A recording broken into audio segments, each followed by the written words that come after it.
l'international, eh bien, est-ce que nous sommes en droit désormais de nous demander si la mort du chef du Hamas annonce-t-elle le début de la fin du conflit?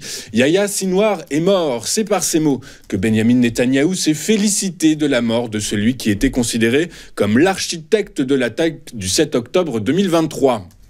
C'est en tout cas, selon les propos du Premier ministre israélien, une étape décisive dans le déclin du Hamas. Le mal a pris un coup sévère, mais la tâche qui nous attend n'est pas encore terminée, a-t-il ajouté. Quant aux principaux dirigeants occidentaux, ils estiment pour la plupart qu'il faut s'appuyer sur cet événement pour construire un plan de paix solide. Ceci étant, côté iranien, même si aucun responsable n'a encore réagi, le représentant de l'Iran auprès des Nations Unies a publié un communiqué dans lequel il dit que la mort en martyr de Yahya Sinwar sera un exemple pour les jeunes et qu'elle va renforcer l'esprit de résistance.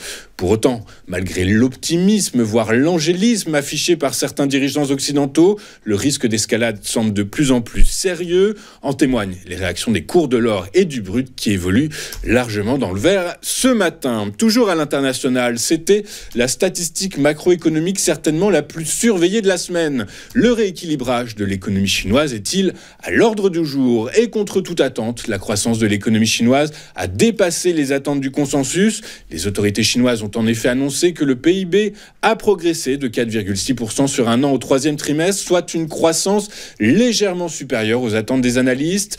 Pour les experts, ces chiffres compromettent sérieusement l'objectif de croissance du gouvernement pour cette année. Il faudrait une énorme impulsion alimentée par des mesures de relance pour générer un retournement de tendance suffisant pour atteindre l'objectif de 5%. Ceci étant, d'autres données publiées vendredi, ce matin, cette nuit, ont néanmoins montré des signes de stabilisation de l'économie en septembre. Après des mois de juillet et d'août faibles, les ventes au détail, par exemple, ont augmenté de 3,3% au cours des 9 premiers mois de l'année par rapport à la même période en 2023, tandis que le chômage a légèrement baissé à 5,1% le mois dernier, contre 5,3% en août. Quant à la production industrielle et les investissements en immobilisation, ils sont restés inchangés à 5,8% et 3,4%. Dans le même temps, la Banque populaire de Chine a publié cette nuit des directives demandant aux banques d'État d'accorder de plus en plus de prêts aux entreprises pour faciliter notamment le rachat d'actions. Ces prêts, qui ne pourront être accordés que par 21 institutions financières désignées, auront un taux d'intérêt maximum de 2,25%.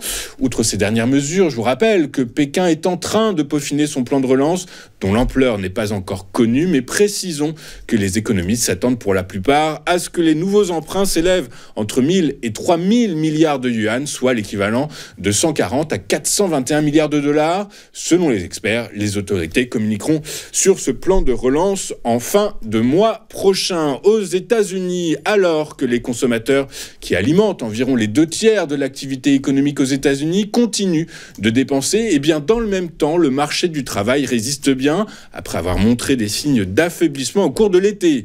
Hier, selon le département américain du commerce, les ventes au détail ont progressé plus qu'anticipé au mois de septembre. Après avoir augmenté de 0,1% en août par rapport au mois précédent, elles ont augmenté de 0,4% en rythme séquentiel en septembre.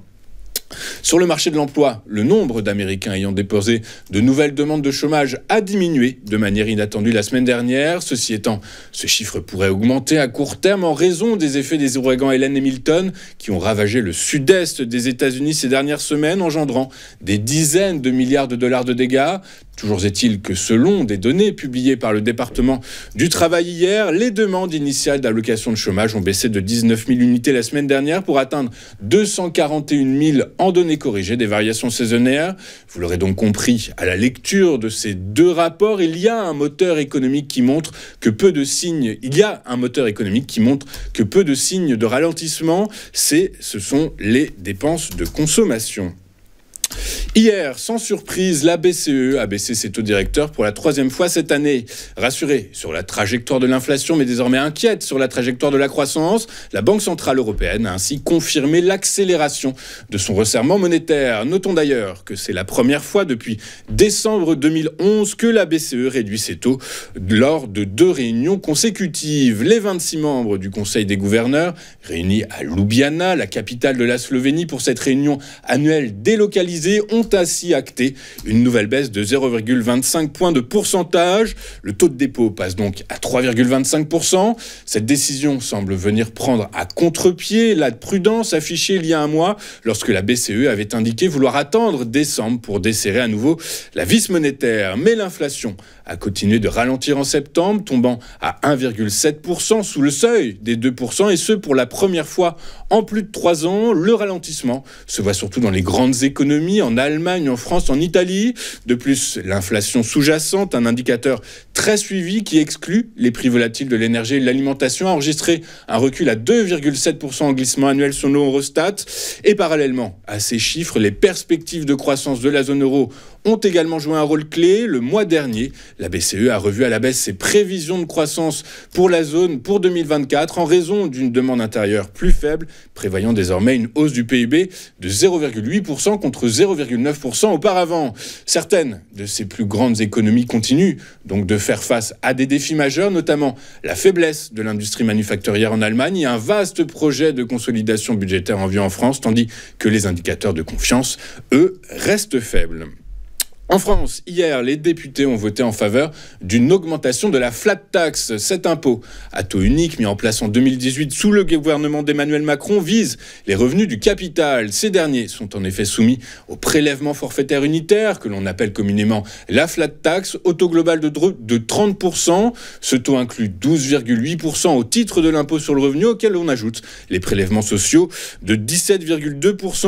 Or, à défaut de supprimer cet impôt considéré comme un cadeau fait aux riches, les parlementaires ont donné leur feu vert à une augmentation du taux global à 33% sur les gains perçus, et ce, à partir de 2025. Dans le détail, afin d'augmenter le taux global de 3 points, la Commission des finances a ainsi adopté un amendement soutenu par le député modem Jean-Paul Mattei. Celui-ci propose de porter de 12,8 à 15,8 la part des revenus du capital soumise à l'impôt sur le revenu, ajoutée aux 17,2% de prélèvements sociaux, on obtient bien une flat tax au taux global de 33%. Enfin, au chapitre microéconomique en France, le fonds d'investissement PAI Partners a amélioré son offre à hauteur de 200 millions d'euros supplémentaires pour le rachat de la filiale de Sanofi, OPEA, entité qui commercialise une centaine de marques de produits sans ordonnance, dont le fameux Doliprane qui est au centre de toutes les attentions ces derniers jours.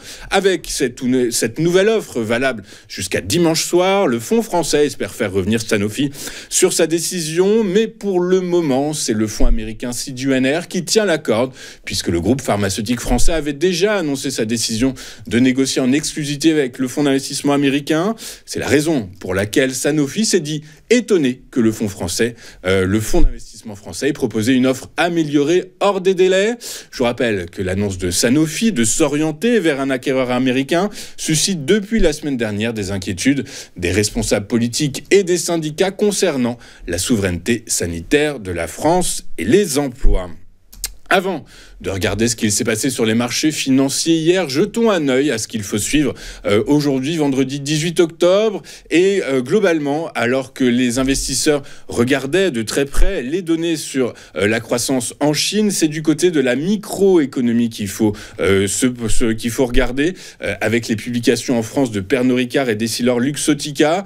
Aux États-Unis, c'est Procter & Gamble et Visa, American Express, qui seront scrutés de très près aujourd'hui. Faisons maintenant le tour de ce qui s'est passé sur les principales places boursières de la planète hier. Juste avant, je vous rappelle que le PIB chinois, l'évolution du PIB chinois qui a dépassé un peu le consensus mais qui montre un clair ralentissement, pourrait impacter le secteur du luxe aujourd'hui. Il sera donc évidemment à suivre de très près. Toujours est-il qu'en Europe, hier, certainement rassuré par les propos de la BCE qui semble avoir pris la mesure du ralentissement économique dans la zone, eh bien les principales places financières ont clôturé dans le vert. À Paris, le CAC 40 a pris 1,22% à 7583 points. À Francfort, le DAX a gagné 0,8% et à Londres, le FTSE a engrangé 0,67%.